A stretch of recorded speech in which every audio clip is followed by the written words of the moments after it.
لیکن اسی میعاد سے پہلے الیکشن کمیشن یہ اعلان بھی کر چکا تھا کہ یہ نیا سسٹم انٹرنیٹ کے بغیر بھی فعال رہے گا۔ الیکشن کمیشن اور اسٹیبلشمنٹ تنقید کی زد میں۔ اس تمام صورتحال میں سب سے زیادہ تنقید کا نشان پاکستان کی ملٹری اسٹیبلشمنٹ بچی ہے۔ گزشتہ رات سے ہی خاص طور پر پاکستان تحریک انصاف کے حمایت یافتہ امیدوار اور جماعت کے حامی اسٹیبلشمنٹ پر الزامات لگا رہے ہیں کہ وہ انتخابی عمل میں دھاندلی کے مرتکب ہوئے ہیں۔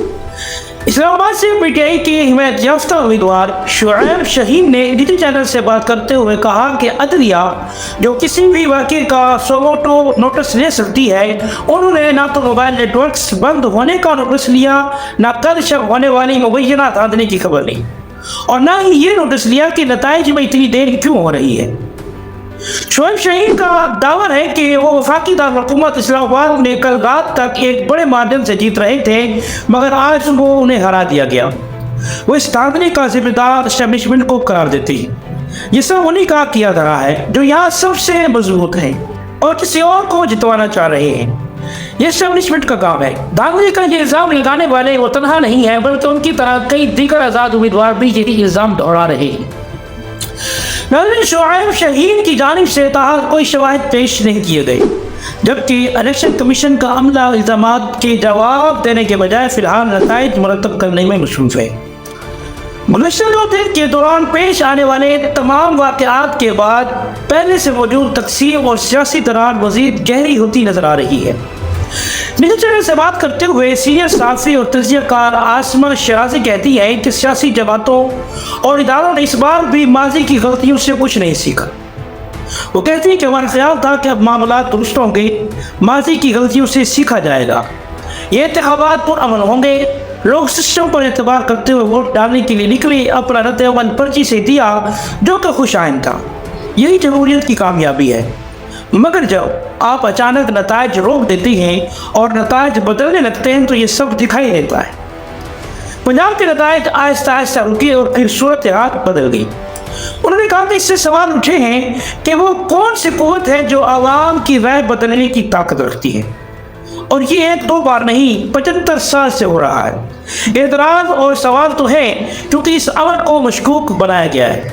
ناظرین، واشنگٹن میں ولسن سینٹر تھنک ٹینک میں ساؤتھ ایشیا انسٹیٹیوٹ کے ڈائریکٹر مائیکل کوکلمین کہتے ہیں کہ میرے خیال میں اس خوف کی وجہ بہت واضح ہے کہ فوج نے انتخابی عمل میں بالکل آخری وقت میں اپنے فائدے کے لیے مداخلت کیوں کی، اور یہ مداخلت براہ راست پاکستان تحریک انصاف کو حکومت میں آنے سے روکنا ہے۔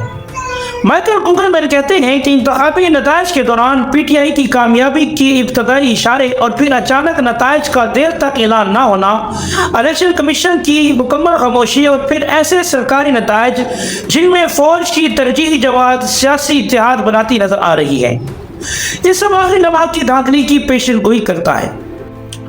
ان کا خیال ہے کہ پاکستان ایک ایسے نتیجے کی طرف جا رہا ہے جس سے عوام کی مرضی کی عکاسی نہیں ہوتی۔ یہ پاکستان کی پہلے سے کمزور جمہوریت کے لیے ایک اور دھچکا ہوگا۔ کیا ان انتخابات کے بعد ملک میں استحکام آئے گا؟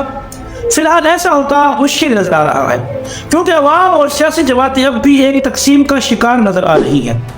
عاصمہ شیرازی کے مطابق استحکام تو آنا چاہیے، سب کو بیٹھنے کا فیصلہ کرنا چاہیے۔ پنجاب میں سخت مقابلہ تھا، مگر یہ حقیقت ہے کہ ایک پارٹی جیت رہی ہے، لیکن اب گرینڈ ڈائیلاگ کی جانب جانا چاہیے۔ اگر یہ نہ ہوا تو یہ دائرے کی طرح چلتا رہے گا اور ہم یوں ہی گھومتے رہیں گے۔ ان کی تجویز ہے کہ اب عمران خان کو بھی بات کرنی چاہیے۔ اگر لوگ نتائج تسلیم نہیں کرتے ہوئے سڑکوں پر نکلیں گے تو پھر مذاکرات اور بات چیت ہوگی، لیکن مائیکل کوکلمین کے مطابق یہ مشکل ہے۔ مجھے نہیں لگتا کہ یہ انتخابات پاکستان میں استحکام لے کر آئیں گے، یہ قوم کو مزید تقسیم کریں گے جو پہلے ہی پولرائزیشن کا شکار ہے۔ پاکستان کو اس وقت نہ صرف شدید معاشی بحران کا سامنا ہے بلکہ دہشت گردی میں بھی دوبارہ اضافہ ہو رہا ہے۔ وہ کہتے ہیں کہ اس حالات میں پی ٹی آئی کا ایک بڑا بیس ہے اور جماعت غصے اور افسوس کا شکار بھی ہے، کیونکہ اس کے ووٹرز نے بڑی تعداد میں انتخابات میں حصہ لیا اور پھر ان کی انتخابات کا نتیجہ روک دیا گیا اور اب انہیں تلخ مخالفین کا سامنا ہے۔ پاکستان کو عوامی غصے کا مقابلہ کرنا ہوگا۔ یہاں یہ سوال بھی ہے کہ ایک غیر مستحکم پاکستان کو دنیا کیسے دیکھے گی اور یہ عالمی طاقتوں کے لیے کیا اہمیت رکھتا ہے۔ واضح ہے کہ پاکستان ایک نیوکلیئر طاقت ہے اور یہ ایک ایسے خطے میں واقع ہے جو علاقائی اعتبار سے اہم ہے۔ پاکستان کے افغانستان کے ساتھ تعلقات میں ترقی بڑھ رہی ہے جبکہ انڈیا کے ساتھ کئی جنگیں لڑی جا چکی ہیں۔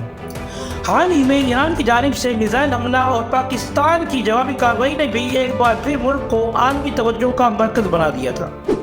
دہشت گردی میں اضافہ ہو رہا ہے جبکہ امریکہ کے ساتھ تعلقات میں اتار چڑھاؤ جاری رہتا ہے اور چین پاکستان کا قریبی دوست ہے۔ آبو شرازی کے مطابق دیگر دنیا کے ساتھ ساتھ پاکستان کے عوام کے لیے ملک کو مستحکم بنانا ضروری ہے۔ ان کے مطابق پاکستان ایک ایسا ملک ہے جس کے سرحدی علاقے پر امن نہیں ہے۔ انڈیا اور طالبان کے کنٹرول میں افغانستان کی سرحد ہے تو دوسری جانب حال ہی میں ایران کے ساتھ بھی تلخی سامنے آئی۔ پاکستان ایک نیوکلیئر طاقت ہے جو مغربی طاقتوں کے لیے ہمیشہ ایک اہم نقطہ رہا ہے۔ ایسے میں ضروری ہے کہ ملک میں سیاسی استحکام ہو اور انتخابات کا عمل تو ہوتا ہی ملک میں سیاسی استحکام کے لیے ہے۔ آبو شرازی کہتی ہے کہ انہیں امید ہے کہ ان انتخابات کے بعد بالآخر ملک میں استحکام آئے گا، تاہم مائیکل اوکلمین اس سے اتفاق نہیں کرتے۔ وہ کہتے ہیں کہ دنیا بھر میں اس وقت جاری عالمی تنازعات کے بیچ پاکستان کا الیکشن اور سیاسی عدم استحکام ایک چھوٹی بات لگتی ہے، مگر یہ ایک ایسا ملک ہے جس میں بڑی تعداد میں نوجوان ہیں۔ اس ملک کی سرحدیں تنازعات کا شکار ہیں، یہاں معاشی دباؤ ہے اور بڑھتی ہوئی دہشت گردی ہے، تو دوسری جانب ریاست اور معاشرے کے درمیان گہری ہوتی ہوئی تقسیم ہے۔ اس انتخاباتی قواعد نے ملک کے مسائل میں اضافہ کر دیا ہے۔ اب تک سامنے آنے والے نتائج سے یہ نظر آ رہا ہے کہ ملک میں آئندہ حکومت بھی اتحادی جماعتوں سے قائم ہوگی اور کسی ایک جماعت کو واضح برتری حاصل نہیں ہوگی۔ تفسیرکار یہ سمجھتے ہیں کہ سیاسی جماعتوں کے لیے یہ ایک اہم موقع ہے کہ وہ مل بیٹھے اور بات چیت کرتے ہوئے ایسا نظام وضع کریں جو آئندہ انتخابات میں شفافیت کو یقینی بنائے۔ ناظرین، اگر آپ کو یہ ویڈیو پسند آئی ہے تو ویڈیو کو لائک کریں، شیئر کریں اور کمنٹ سیکشن کے اندر اپنی قیمتی رائے کا اظہار ضرور کریں، اور نئے آنے والے ناظرین سے گزارش ہے کہ چینل کو سبسکرائب کر دیں اور ساتھ ہی بیل آئیکن کو بھی دبا دیں تاکہ ہماری ہر نئے آنے والی ویڈیو کا نوٹیفیکیشن آپ کو بر وقت ملتا رہے۔ اللہ نے کے بعد